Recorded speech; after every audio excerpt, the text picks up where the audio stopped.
Well, all right, now let's turn to a current event happening this Saturday. Well, Mercado on Fifth Summertime Series may be over, but they're celebrating a special holiday rooted in tradition, music, food, and community. And it's why Francis William, the executive director of Mercado, and Anna Castro from Project of the QC joins us. They're here to talk about the 4th annual Dia de los Muertos, or Day of the Dead celebration. Well, thank you both for joining us today. Francis, I want to start with you. Tell us, what's the overview? What can people expect if they show up on Saturday? Oh, this is a celebration that will span 7 hours. As far as we know, this is the Quad City's first stationary parade. And what that means is that you're going to actually be able to interact 360 degrees with all the different floats that you would normally see going by in a parade.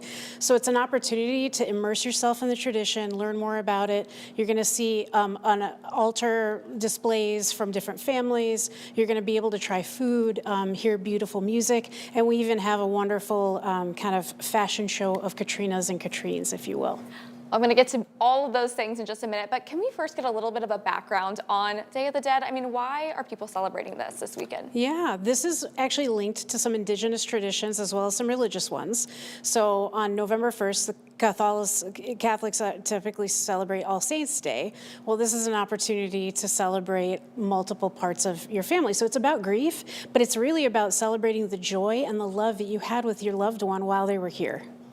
And I know you mentioned an altar. Anna, tell us about this. I know this is kind of your project this year. Yeah, so the Project the Quad Cities was asked to do an altar, and we're excited to do it. Our organization provides services for people who are living with HIV. So our altar is a dedication and a timeline of the HIV epidemic in the United States and its impact on the Latino community. Starting all the way back from the 1980s, when a diagnosis of HIV was a death sentence, to today when people are living longer, healthier lives. Yes. Well, tell me about these props, because they're beautiful, very vibrant, and so how do they relate to this weekend? Yeah, this is a wonderful display of calaveras, which are skulls. So they're typically either painted on faces, which we will have Moline's High School's art department there to paint faces, and 100% of the proceeds go to them.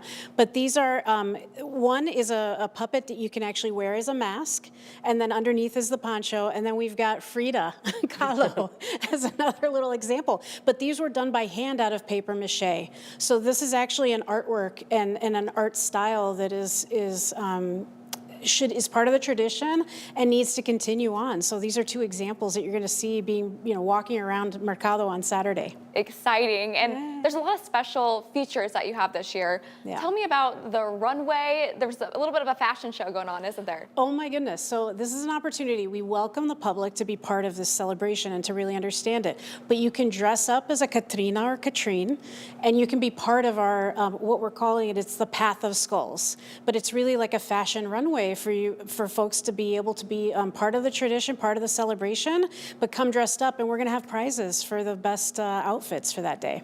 And what else? I know there's live music, there's food. Any other highlights you want to hit this year? Kids activities. Come inside the building.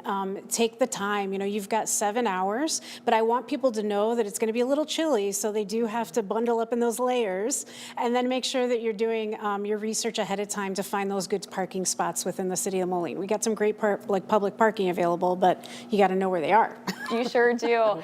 Anna, why do you think it's important for the community to be able to celebrate this event in Moline? I think that, first of all, I thank you to Mercado for bringing this to us. I think that it's just bringing the tradition and the culture alive in the Quad Cities, and just letting people learn and see something that they might not necessarily see any other place or any other time. And what are you most looking forward to? Oh gosh, I think all of the altars, the families, and all of the honoring of their loved ones, you're going to see symbols throughout all of those different altars of what that person loved to eat or drink, or pictures of those loved ones that have passed. Take your time, really get to wander around. It's going to feel like a little bit of Mexico on Saturday in Moline. Well, thank you both for coming in, sharing about this event. We wish you the best of luck on Saturday. And that event does run from 10 to 5 in downtown Moline. To register for those special events, like the altar, visit our website, WQAD.com, and click on that As Seen on TV tab.